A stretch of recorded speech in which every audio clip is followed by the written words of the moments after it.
Everybody, welcome to our regular iSpring webinar series where we discuss e-learning trends, share tips and tricks, and highlight client success stories. My name is Audrey Moore, and I'm an account manager working with the APAC region and Australia and New Zealand. And I'll be the moderator for today's session. Today's webinar, titled Unlocking Active Learning, the Power of the Flipped Classroom, will provide a host of insights on using the flipped classroom strategy to enhance student engagement and improve learning outcomes. By the end of the session, you'll leave with practical tools and ideas to make your classroom interactions more meaningful. So, stay tuned. And let me introduce you to our dear guest and your presenter for today, Lyndon Walker, an award winning educator and researcher with over 20 years of experience. Hi, Lyndon. How are you doing today? Very well. Thanks for having me. Thanks for everyone for joining. We're still seeing people jump in, which is really exciting. Yeah. All right. Yeah, it's time for Lyndon to take the stage. Excellent. Thanks very much, Audrey. Thanks everyone for joining us today. Certainly very excited to be talking about the flipped classroom. Education's been something that I've been passionate about for really as long as I can remember. And I've had the privilege to work with some wonderful people and some really interesting teaching environments. So today, a few things that I want to get through. So the first one is a little bit of getting to know each other. So I am going to tell you a bit about me, but I'd certainly also want to hear a little bit about you. Going to be talking a little bit about what is the flipped classroom and why we might want to use flipped classroom teaching, and also a couple of the concerns attached to those. Going to be talking about my experience. So I've done a lot of flipped classroom teaching, both of my own subjects and also as a consultant, learning designer, and a curriculum developer, helping other people to be able to deliver a flipped experience as well. We're going to be focusing on one particular subject that I'm quite proud of how I flipped. And then we're going to round out the session by looking at some tools and tips for your own practice. Okay, so first thing, and I know a number of you have already actually, you must be pretty bright learners because you've already worked ahead somehow and already started doing this. But what I would love is just in the chat, if you let me know where you're from and what's one thing you would like to learn today. Anytime presenting any kind of presentation or seminar, always like to get a feel for the audience. What kinds of things you might want to take away from the session really helps me to be able to tailor it, and even fits into what we're going to be talking today about tailored learning. Okay, definitely a bit of a geographic spread. I can see a couple of people that are local to me as well.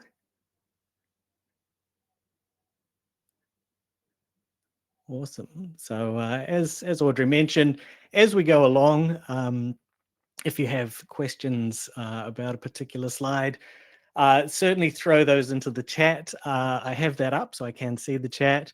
I will definitely, if it fits in with what I'm talking about, it's often easier to answer as I go, and I'll definitely endeavor to do that as much as possible. As there are 100 of you, sometimes there might be a few that slip through, and also there might be some where it might take just a little bit more discussion, and we've got some question and answer time at the end. Still noon here. It's 4 p.m. here where I'm presenting from. See Jerry's comment there about getting the students on board for the pre-activities, and that is certainly something that I will be talking about because it is vital to this working. All right. So if you haven't quite finished typing in, feel free to keep going. I'm seeing the chat ticking past. So a little bit about me. I've been in higher education for more than 20 years. very teaching focused for a lot of it, but also doing research. My own studies, I don't know if there was a bit of ADHD or quite what was going on. I've got 6 degrees and diplomas across a variety of different things, including a PhD in statistics and sociology. But I've also worked with finance, accounting, education, a lot of data driven work. So, kind of data, numbers, that kind of thing. I had a number of teaching awards, particularly around teaching innovation. Probably the most prestigious was an Australian government OLT citation. It's probably something that's a little bit more familiar to those of you that are here in Australia in tertiary education, but also a number of student voted lecturer of the year type awards. And even though those in some ways don't kind of have the same accolades, I often kind of feel prouder with those, because that's the students voting and saying, hey, we really like what you're doing. So I have spent a lot of time in higher education these days, do a mix of different things. So I'm actually at the Royal Australian College of General Practitioners. So I've kind of stepped from tertiary into the post-tertiary vocation, looking at how to train a GP, how to train GPs. I'm a YouTuber where I talk about AI, data, stats, research, and random stuff. Do a bit of consulting. I'm on an academic board of a tertiary institution. I'm on a board of directors of a environmental charity. So keep myself pretty busy, but still love education, being able to talk about education. Seen some other good questions coming along. Another really important one about the prep. Okay, so let's get into talking about the flipped classroom. And we've got this diagram here. When it flicks over. So we've got this diagram here, which is a basic explanation. And we're going to just pop up a poll for you as well, just to get a bit of a feel of how much experience. I mean, some of you, as you've been asking your questions, have been giving a bit of an indication. But what is your level of experience with flipped classroom teaching? And that'll help me to kind of know quite how much time to dedicate here in this kind of what and why, versus getting into kind of the tips and tricks.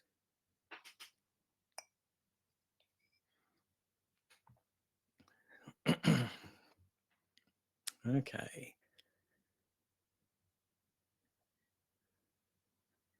So we got one flipping pro. Quite a few haven't had too much experience, and or a little experience. Excellent. Cool. So that's really helpful. Certainly those couple of flipping pros that are in there. Feel free to be sharing your experiences, giving us a little bit of input into the chat.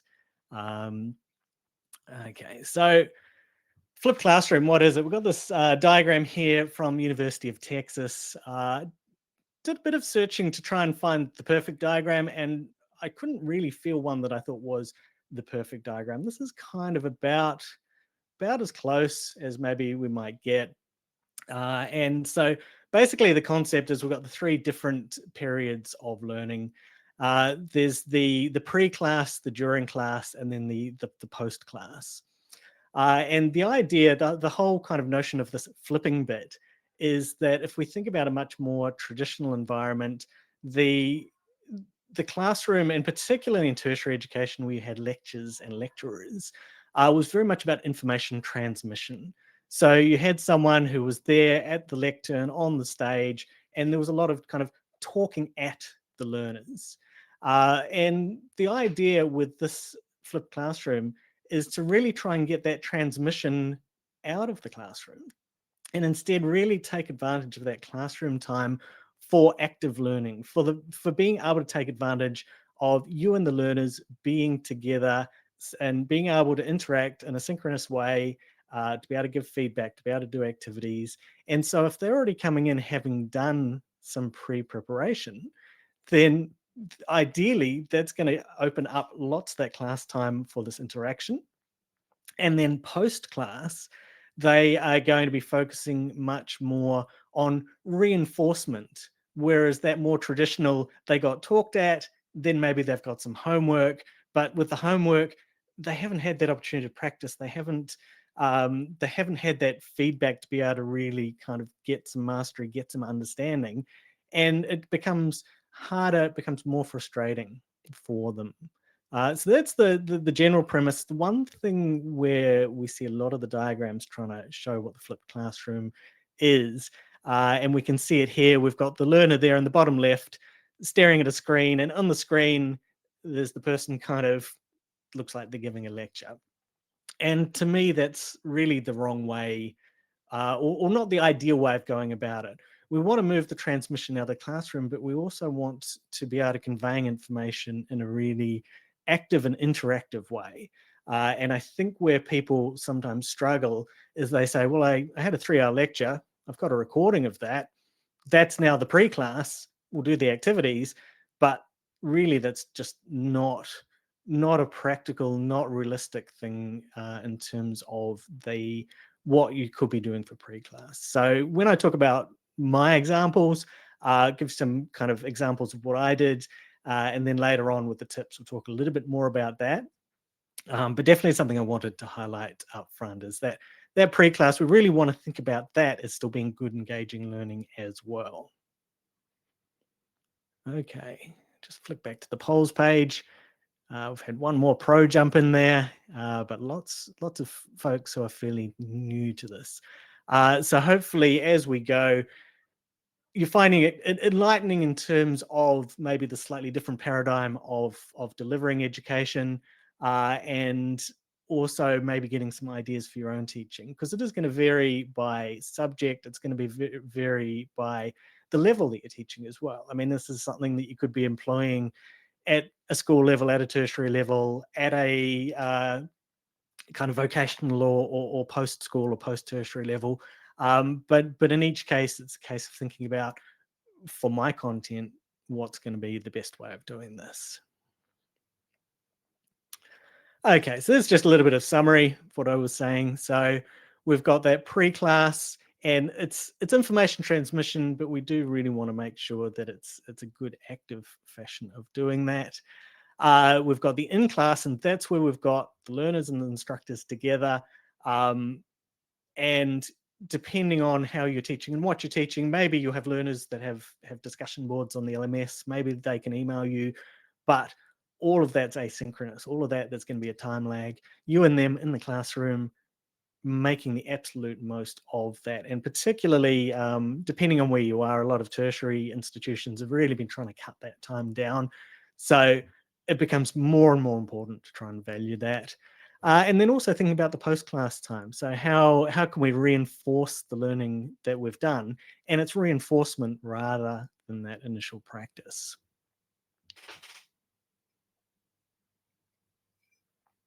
Okay, so why do we want to teach like this? So, I mean, I probably said it at least 8 times already, and I'm sure I'll probably say it some more times. It is about that maximizing the value of the face-to-face learners, getting those opportunities for interaction and for feedback. So being able to deliver feedback outside of assessments and just there in the classroom with what you're doing. It can, if you design it right, add an awful lot of flexibility to your content and delivery as well. And it will depend again what it is that you teach. But having that transmission stuff already taken care of means that when you get into the classroom, if there's some kind of topical current event, maybe you're teaching economics, something has just happened in the markets, you don't need to cover the basics of the markets. You did that in the pre-class. And now in class, we can discuss, we can interact, we can talk about what's happened today in the markets. We can also have flexibility in terms of specifics where learners, and particularly some cohorts, there might be learners that different cohorts might struggle with different things. And so it lets you tailor to your particular cohort. If I've done some pre activities, and particularly if I've been able to kind of get a gauge of how the learners are doing, then in the session, or even just from the students telling me in that session together in the classroom, we can cover the thing that they weren't sure about, rather than, again, me just delivering that same stock stuff over and over. Okay. So there are criticisms of flipped classroom. One talks about the digital divide. So for different socioeconomic groups, access to internet, access to devices, particularly away from the classroom or the institution, might be there might be difficulties there. That's definitely something that's really important to check up front. And even for me, I was teaching in Australia at several different universities. I would still make that check, and I mean, I would do it in a way where no one's having to kind of say in the middle of class, "Yes, I don't have a smartphone or I don't have a laptop or that kind of thing," but really establishing that there is access to whatever digital resources, and the institution should hopefully be doing that anyway, just as part of providing LMS and providing learning and that kind of thing. But it can also be something you need to consider in terms of what you're delivering both in and out of the classroom. Another one is that students may struggle with that self-directed responsibility. That can be a tricky one. I'll talk a little bit more about that a little bit later. Um, there can be an increased workload. So when I started flipped teaching, I was quite ahead of other people doing it. And so I think where all of a sudden a whole institution and all of the subjects are doing it, then there needs to be a bit of a rethink and a lot of communication between educators to make sure that you're not overloading students with the pre and the post work, particularly the pre work. There is definitely a bit of initial workload. For me, when I came to this, I had also been delivering wholly online subjects through several different online providers. So I already had both experience and some materials for online delivery, and that definitely helped. But if you don't have that, there is potentially some initial workload. The last criticism, and I don't think this is a real criticism, but I have seen it numerous times, is something around the students don't engage. I made a 3-hour video and students didn't watch.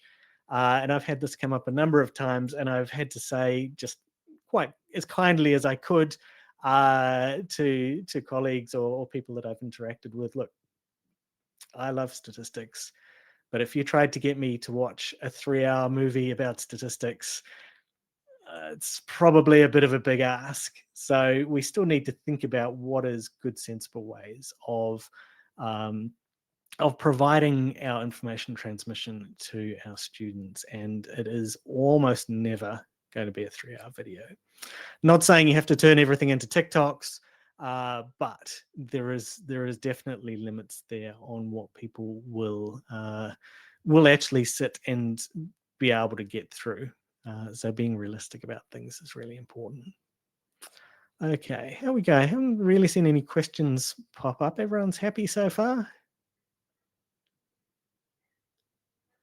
Take the silence as a yes. It's kind of funny. I haven't delivered on a webinar platform for quite some time. It's always been Zoom, and with Zoom, at least you can see some faces, so you can kind of get a little bit of that kind of body language of people. But nonetheless, the webinar platform does offer some advantages, and certainly the chat and the polls are pretty good. Seeing some thumbs up there. Would we get any certificate for this at the end? I'll leave Audrey to answer that one. Okay, so now we're going to have a look at some of my experience of delivering this style of teaching.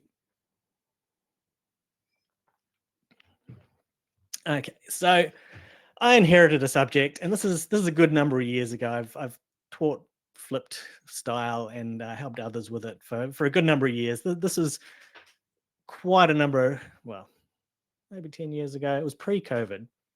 I was teaching at a university. I inherited the subject. It was survey research methods.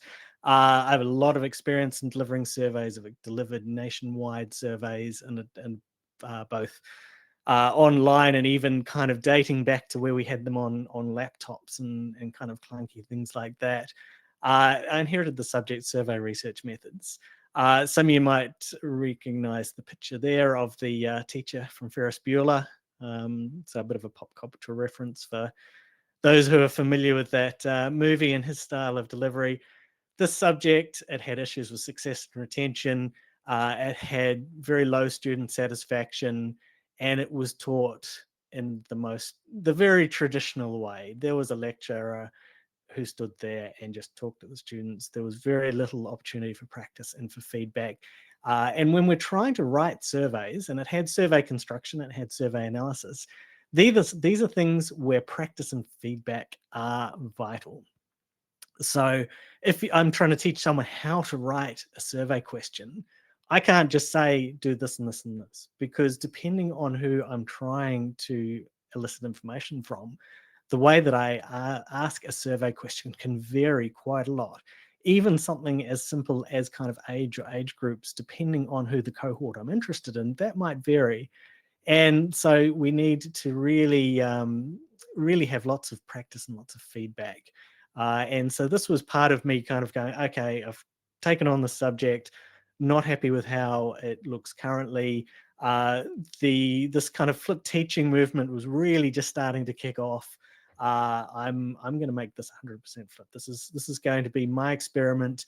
For me to try and see, is this thing effective? Okay, so here's my cat Connor. He was actually on that earlier picture, and I forgot to mention it then. So you're going to hear about him shortly, and so that's why there's been a couple of pictures of him in there. So he had the subject.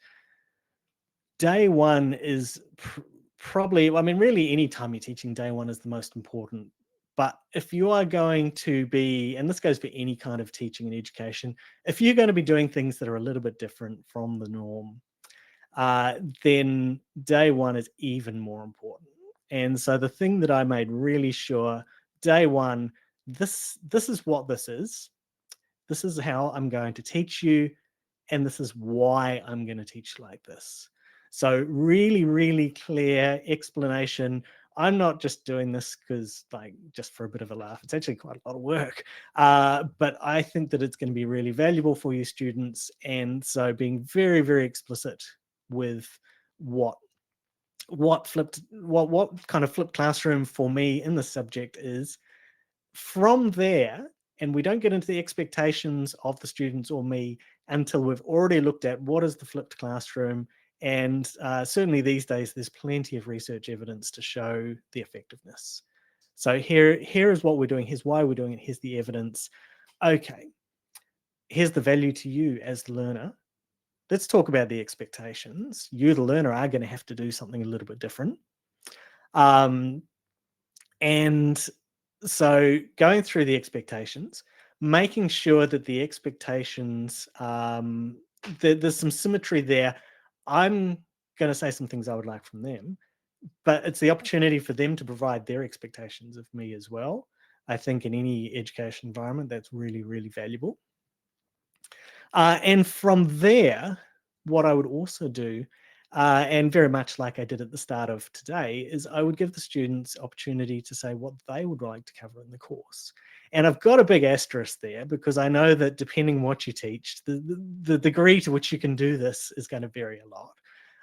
But I find this is really important. So the expectations, and in fact, I got to the point, and particularly as my teaching got known, that the expectations on the students, I would let them set them themselves.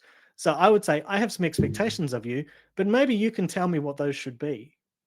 And it was interesting because a lot of the time they would set harder and kind of loftier expectations of themselves than what I would have said. Like if I might have said, okay, well, I want you to make sure you watch most of the videos and do this and maybe read a thing.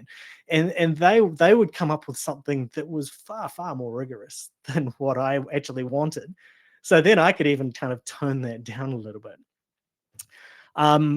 Okay, students that need extra support, that's an excellent question. I think that's probably one for the end. So maybe we can flag that, moderators, because I think that's a really important one. Nicholas's question, am I referring, so my teaching, majority of my teaching has been tertiary level. So I've been teaching kind of, had a lot of mature students, but yes, adult learners. I've done a little more. I've done research into teaching at school level. Um, I do have a graduate diploma in higher education, so I'm qualified in terms of adult learners. I don't have um, a primary or secondary teaching qualification.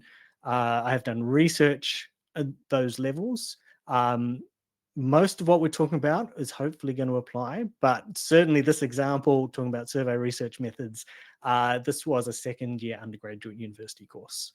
So yeah, very good question. Okay, what do we want to cover in this course? Give them a sense of agency, increases engagement. If you are teaching something that is it's covered by maybe kind of an external organization or something like that, it might be more rigid.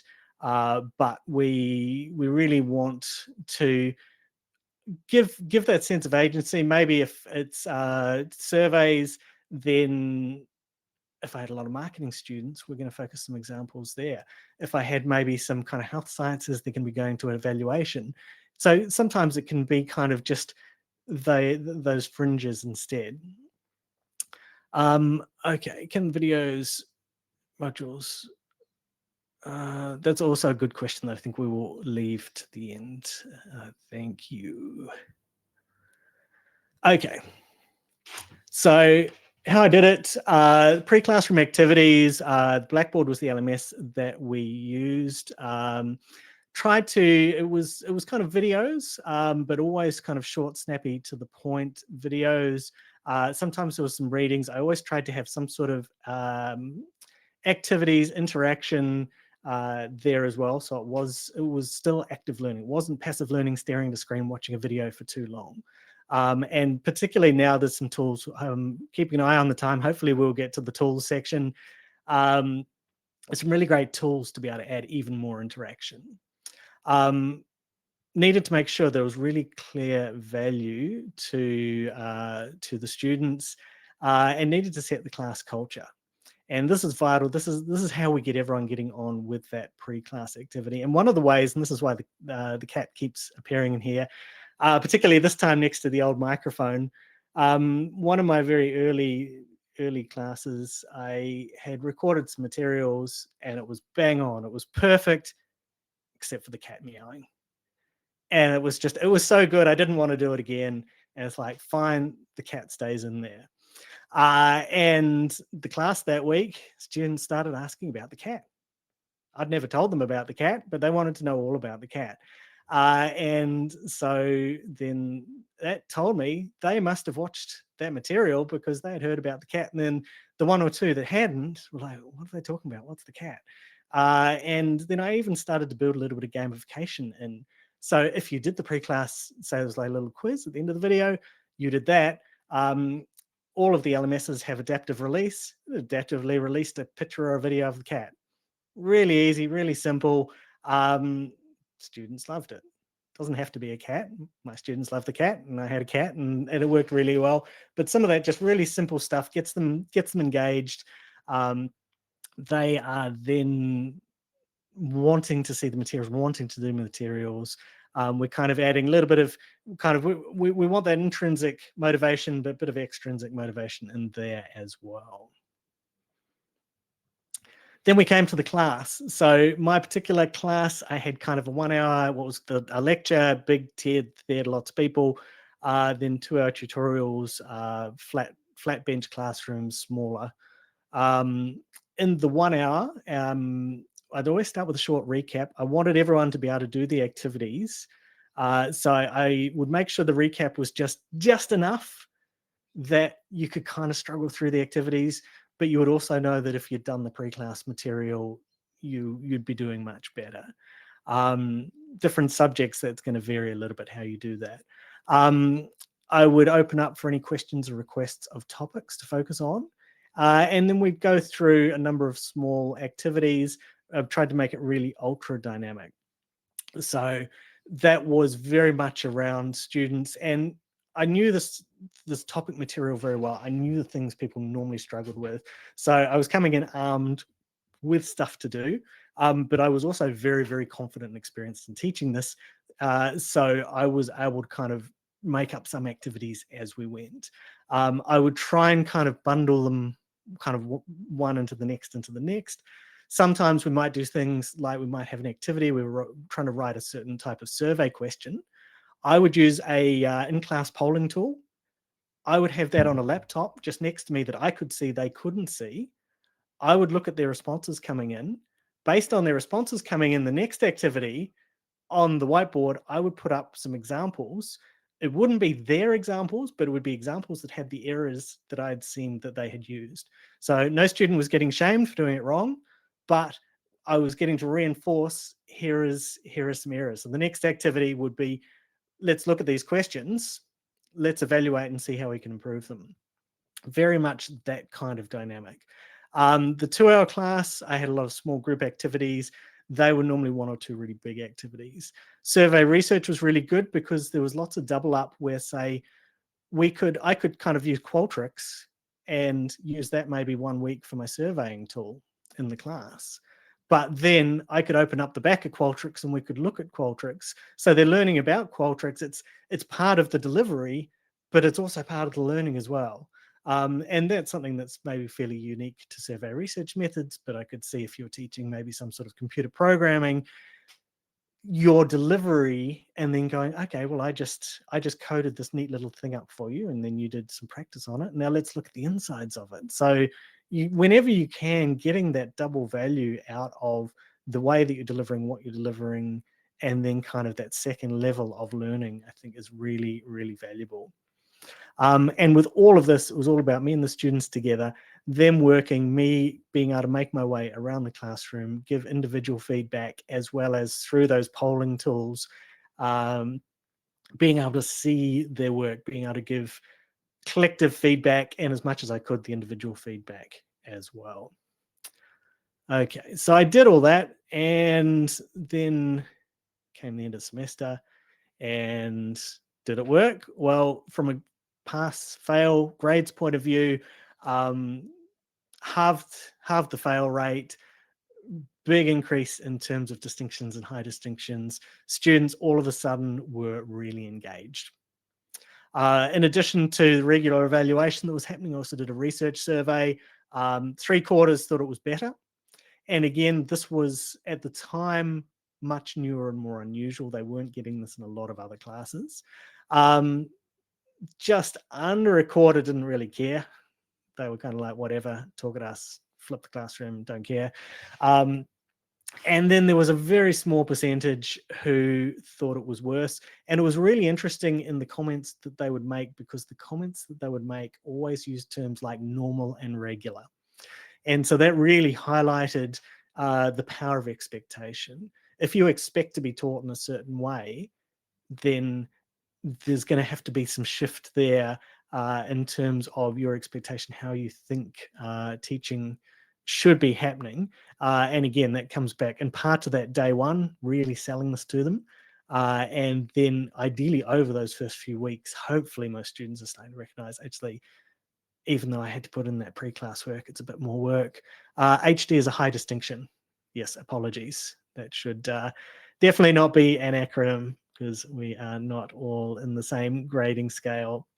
Excellent. High distinction being higher than a distinction. So high distinction would be like an AA plus. That's the top grade in Australian grading. And there is also passes and credits in there that I didn't mention. Excellent question. So we also had some free text. And so there was a lot of student comments like this. So being able to learn the theory beforehand and then apply it in the classroom is really beneficial. So I saw that and I was very happy.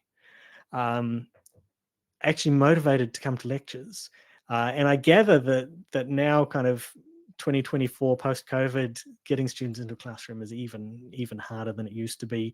But certainly my classes were notable for their high levels of attendance. And again, we're talking tertiary, so there's the students that can opt not to come, recognizing some of you are in schools where the students kind of have to be there. So really liked that, not being talked at, and instead we're discussing things we already studied. But there was the 1%. And so the 1%, Lectures are for being spoken at, not for activities. We can see the power of expectation there.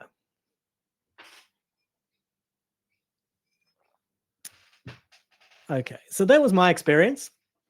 Certainly now, flipped classroom kind of as a fairly mainstream thing, you can kind of track back stuff that looks like this, but maybe not using that terminology back into like the 90s. But kind of 2010-ish, I'd say. So we're talking kind of 10, 15 years, it's been a more mainstream kind of a thing. And if we have a look at the research, and this graph here is from an AI tool.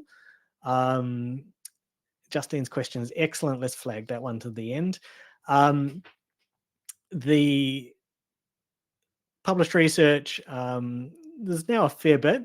That graph there, Consensus, which is an AI research tool, it scans through the top papers based on citations and a few other metrics, and then you can ask it a question. So I asked Consensus, is flipped classroom an effective mode of teaching? I probably should have put my exact wording in there, but we can see it's yes.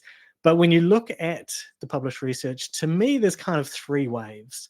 So the first wave is mostly positive, and it was people like me that got in early. Then there's a wave where all of a sudden it dipped and it became a bit more negative. Not really negative, but certainly a bit more negative. And my hypothesis on that, and I've certainly seen a couple of papers that back this up, is that the negative experience were where we went from this being an early adopter thing to institutions starting to force it on educators. So the institutions were saying, you have to teach flipped. And people were begrudgingly doing it. They were doing a bad job of it. They didn't want to do it. In some cases, they very explicitly told the students they didn't want to do it. I'm teaching like this because I have to. And we saw this kind of wave of slightly more negative. And if you look at kind of the meta-analyses over time, kind of was high, kind of dips. And now it's kind of come back to positive because we've kind of been through that wave of people being made to flip the classroom. And now it's a much more established thing. So it's not a weird fringe thing, but we're also, I think, have pushed a little bit further away from that kind of being forced to. Okay, really mindful of time. So we'll try and crash through these last couple of slides. But some key tips for delivery. Some of this is just kind of reinforcing things I said before. Those pre-class activities, making them engaging, making them realistic. So no 3-hour videos, make it something that is actually, it's transmitting the information, but it's interesting and fun. Channel your passion. This is what I found is coming back and redoing a subject, doing materials again, coming back to some of the stuff helped actually for me remind me of why I loved it. And I also made use of the opportunity to personalize it. It can vary depending on if you're team teaching, things like that, the level of personalization. Not everyone is going to necessarily want to be sticking gamification and cats and stuff like that in there. But it's a great chance to kind of get re-enthused about teaching and re-enthused about your subject.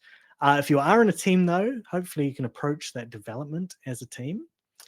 The in-class polling is really excellent. I've used that a lot. But one really important tip is don't let students, actually even adults, even sensible grown-up PhD adults, if you let them send free text directly to a screen with no moderation, you are potentially asking for trouble. So just that's one tip. If you've not done the in-class polling before, bar graphs, multi-choice, all fine. Free text, just just have that come somewhere where either it gets moderated first, or you see it and you summarize it or something like that. I will. Let's just say I'll tell you from experience. Actually, I've been both sides. I'll say both sides of that. I've been a learner. I wasn't the learner that put things on the screen, but yeah. Last one, bit of a technical tip. Particularly if you are new to making any kind of videos or recorded material, make sure you get a reasonable quality microphone. It doesn't need to be amazing. I am using a Shure microphone. It is kind of not quite broadcast activity, but I do a lot of work from home. I do YouTubing. And I mean, you can see from some of the stuff that's behind me, Music, sound quality, very important to me. But certainly a reasonable quality. Don't use like a $2 potato microphone because it will sound terrible, and people just won't make it through your materials. So reasonable quality microphone. Make sure that the proximity of you to the microphone, kind of roughly what I've got here, it's kind of not quite a hand space, a little bit more depending on how loudly you talk. If it's too far away, you're going to be quiet and echoey. If it is too close, it's going to buzz and just be a bit tricky. So Christine asked a very good question there, which I think does fit in. So do you use activities research and pre-learning that learners need to bring the results for the face-to-face session? You definitely can. I would sometimes, but it wouldn't be so much they were bringing it. I would have them using the LMS, so I had access to it. They didn't need to bring it. It was just there for me to be able to get at. And I think that's probably a little bit better way. Um, need to be a little bit careful around that, them bringing something, because you don't want someone to not come to the class because they didn't. Sometimes they won't be able to do all of the pre-work. You don't want someone to skip the class and miss out on that learning because they maybe didn't do that thing that they know that they need to bring in. So there's a little bit of balance there. Good quality audio important. What do you think about blurred backgrounds? That is definitely a good question. There has been some research around blurred backgrounds adding to cognitive load, particularly for someone who is a neurodiverse or neurodivergent. So for me personally, most of my recording looks like this behind me. I would, and if it wasn't this, I would have a virtual background that is not a blurred background. So I would go natural background or virtual background ahead of a blurred background. Do be a little bit careful with your backgrounds. I was doing some learning development at one point. We had an academic record some videos for his class. He was just doing it on his phone. That was fine. We could clean up the quality of that. Unfortunately, he was sitting on his unmade bed. Wasn't quite professional. Not quite sure about his state of dress. And he kind of had some quite exotic art in the background. So actually, I think we'll go virtual background's good. Natural background is good, except if you've got exotic art on the walls, and then maybe don't have that in your background. So that's that one. Let's get into some tools just in our last 5 minutes. And so we've got a few different tools here. And so I kind of split them up into 4 different types of tools that you might be interested in for this. One, and you'll see a common thread across there. That's obviously not coincidence. But to be honest, even if this wasn't a sponsored session, I'll kind of get to why I would probably be talking about iSpring a lot anyway. So one is screen recording. You might have some slides. You might have some slides plus you. One is interactive elements on the LMS. One is SCORM packages. It's maybe more if you're kind of doing learning design in a maybe an HR environment, but certainly even some school and tertiary environments. For those that aren't familiar with SCORM, I've got kind of it's a little bit small. Shareable content object reference model. It kind of packages things up, and you'll have like the images in the video, and there'll be a little click, and you'll click through the slides, and there'll be some quizzes and stuff all put together. And then in-class polling. So those are kind of the 4 different groups, and depends a little bit on budget, depends on access, depends on what your institution is going to be able to provide to you. PowerPoint has it built in, but it's pretty clunky. Camtasia is okay, but it costs a bit of money. iSpring is nice because you can see that it is actually giving you those multiple different things. OBS is used by streamers. It's great for streaming. It's free, but it's a little bit of hard work for video. It doesn't give you the option to edit either. Interactive LMS elements. So again, iSpring's got their own LMS. any LMS that you're working with is going to have things like adaptive release. So like I mentioned before, the just having real simple, when you complete the activity, just something appears. I mean, it seems kind of, it sounds a bit dumb and simple, but actually, if you got the right thing, students actually like that. The SCORM packages, in a former life, I did some learning design. We had to use either actually at different stages, Articulate and Captivate, and both of those just did my head in. So if you have to do SCORM packages, um, being able to do it in a simple environment is just really helpful. And then we've got a chunk of different in-class polling, and I mean, there's loads of different options there. So with iSpring, and as I said, I would still be talking about this. In fact, the slide has been sitting in there for a little bit. The thing that's really helpful is that it just comes up in PowerPoint as a new item in Europe, and you install it. And there is like a quick start thing, which is that box on the right-hand side. But it acts as an additional ribbon item sitting there in PowerPoint. If someone has used PowerPoint, knows how to use PowerPoint, now they just have an extra thing that they can click on, iSpring Suite, and they then have all of these different things they can do. They can start to add characters and backgrounds. They can build engagement and quizzes and all sorts of interaction. They can record audio and add it. They can record the video and add it. They can add quizzes. There's just a whole lot of different stuff, and then even like if you've got web objects or you've got YouTube, let you embed those in as well. And it's all just in that familiar PowerPoint interface. So there's just some details about the iSpring suite. I can see that they have just clicked up a link there for a free trial. I've definitely been really impressed, really straightforward and easy to use. On my YouTube channel coming up in a couple of weeks' time, I think it is, I'll have a video where I'm kind of running through and doing some stuff in it as well.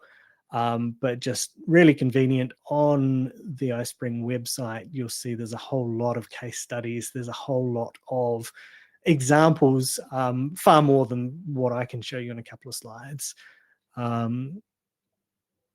But just being able to make it look that next level of engaging and professional definitely makes a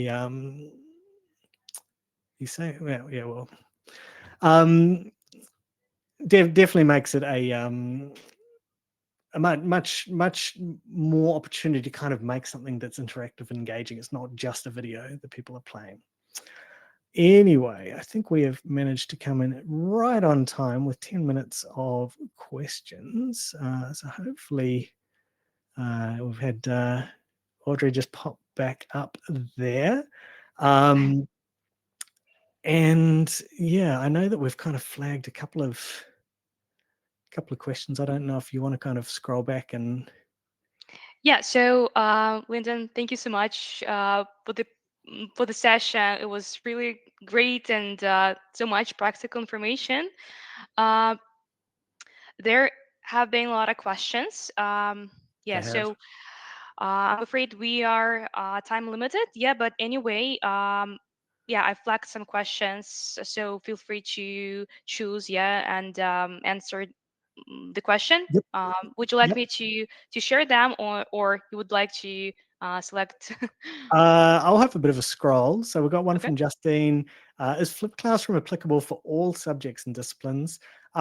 I think so. I would be struggling, and I mean I've taught across quite a number of different domains, and there has always been more value in me giving feedback and interacting with learners and having transmission of information before and reinforcement afterwards.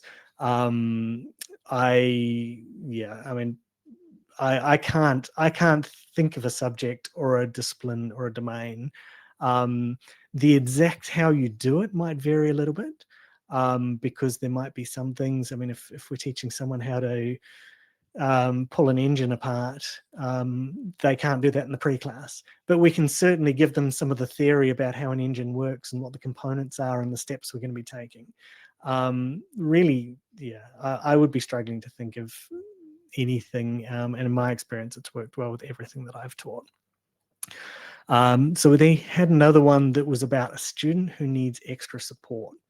And I think that's a really, really good question. And I think there's a couple of elements to it. We need to think about what that extra support is for the pre-class.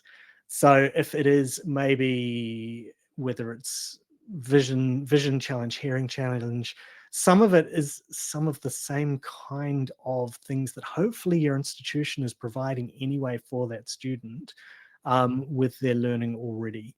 Whether it's reader writer support, I've taught this with a student who was blind and brought a guide dog to class, and I mean I can't vouch for how much the guide dog enjoyed it, but we would do things, and it was quite amazing teaching statistics and data visualization to a student that couldn't see the visualization, but we in advance would have braille visualizations created for them. So the some of it I think is things you would be doing anyway. Some of it potentially, because you've now freed up this classroom time, you can maybe even just wait the amount of time as you get around your classroom, to be able to give that student that little bit of extra support yourself, in addition to whatever hopefully the institution is providing.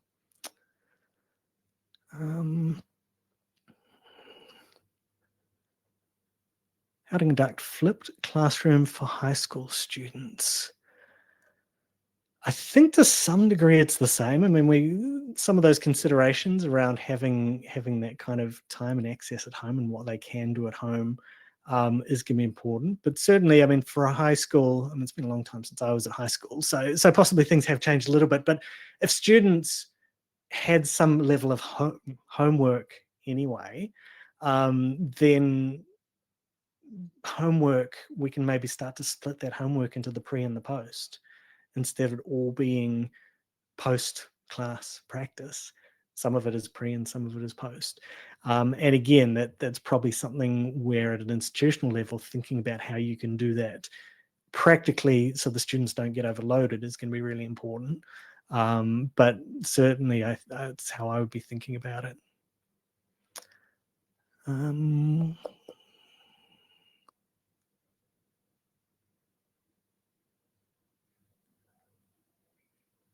Opinion on digital twin your avatars. I tried it. They kind of. I think with AI, you might get to the point where being able to have like an avatar and not you on screen and on camera will get better. I think to date, it's just maybe a little bit cringy. Like it just, I don't know, it just looks like a bit of a meme. Certainly when I was doing this, I did an experiment, and that was where the avatars were much more cartoony. Other academics, like the boomers, thought it was amazing, but anyone kind of under the age of 40 was kind of not quite as excited by it. No offense to boomers.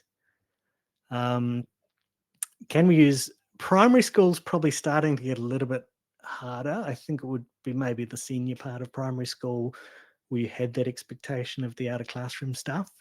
And then I think it would probably also depend a little bit on the school, the education system. Certainly looking at kind of schooling here, there is some schools where there is tutoring and parent engagement and stuff. Does get pretty tricky. I'm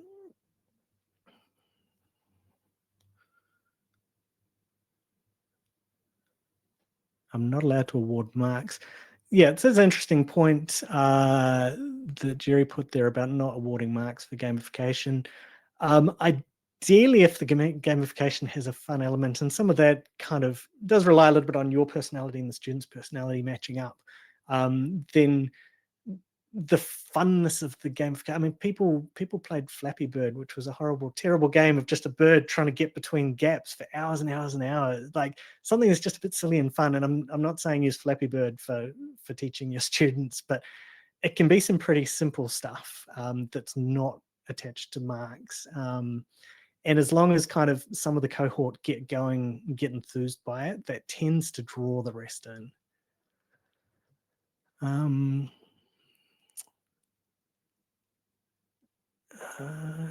any others that have jumped out to you, Audrey? Thanks everyone for how much engagement there has been in the chat. Yeah, thank you.